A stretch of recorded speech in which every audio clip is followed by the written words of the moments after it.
വിദ്യാരൂപേണ സംസ്ഥിത നമസ്തസ്യൈ നമസ്തസ്യൈ നമസ്തസ്യൈ നമോ നമഃ.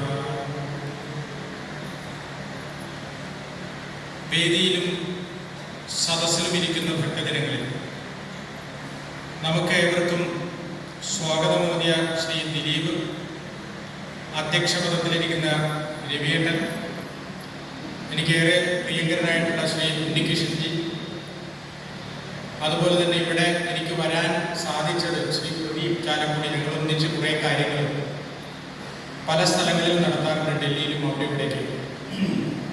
ശ്രീ ജയചന്ദ്രൻജി, ചന്ദ്രൻ കുളത്താപ്പള്ളി, KR ദേവി, CV Rajan, മുന്നിലിരിക്കുന്ന അമ്മമാരെ, സഹോദരി സഹോദരന്മാരെ, എല്ലാവർക്കും നമസ്കാരം. രാമായണ മാസത്തോടനുബന്ധിച്ചുള്ള പരിപാടിയാണിത്. ഇത് സംഘടിപ്പിക്കുന്നത് ആരാണെന്നൊക്കെ പറഞ്ഞു. ഇന്ത്യൻ പ്രതിരോധ മന്ത്രാലയത്തിലെ റോയുടെ സയന്റിസ്റ്റായിരുന്ന ഡോക്ടർ TP ശശികുമാർ അധ്യക്ഷനായ ഒരു സമിതി, ഇന്ത്യൻ സിനിമയിലെ സംവിധായകൻ എന്നറിയപ്പെടുന്ന ഹരിഹരൻ സാർ, കൈതപ്പുറം, അതുപോലെ തന്നെ സംഗീത ലോകത്തെ റാണി ആയിട്ടുള്ള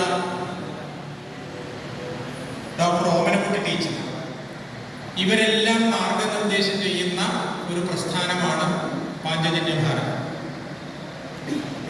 അതിൻ്റെ നേതൃത്വത്തിലുള്ള ഒരു മാസം നീണ്ടു നിൽക്കുന്ന ഗ്ലോബൽ ഫെസ്റ്റിവൽ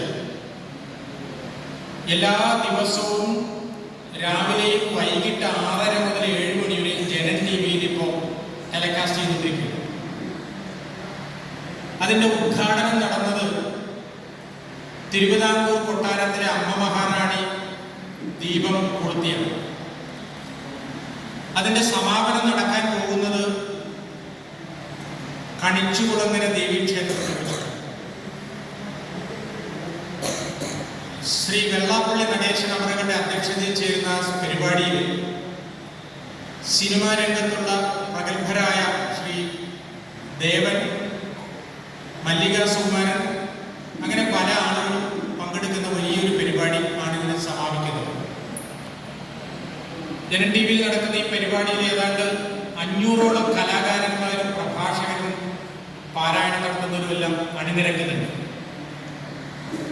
ഇതുകൂടാതെ ഡൽഹിയിൽ ഈ 26-ാം തീയതി വമ്പൻ പരിപാടി മറ്റൊന്ന് നടക്കുന്നുണ്ട്. കഴിഞ്ഞ വർഷം ഞങ്ങൾ ഈ സമയത്ത് രാമായണ മാസത്തിന്റെ അവസാനം കേരള സ്കൂൾ, ഡൽഹി കേരള സ്കൂളിൽ ഒരു പരിപാടി നടത്തി. ആ പരിപാടിയിൽ 9 രാജ്യങ്ങളിലുള്ള അംബാസഡർമാർ, ലോകത്തിലെ 9 മതങ്ങളുടെ പ്രതിനിധികളും, ബുദ്ധമതം, ജൈനമതം, ക്രൈസ്തവ മതം തുടങ്ങിയ മതങ്ങളുടെ ആചാര്യന്മാരും പങ്കെടുത്ത ഒരു പരിപാടി. രാമായണമായിരുന്നു വിഷയം.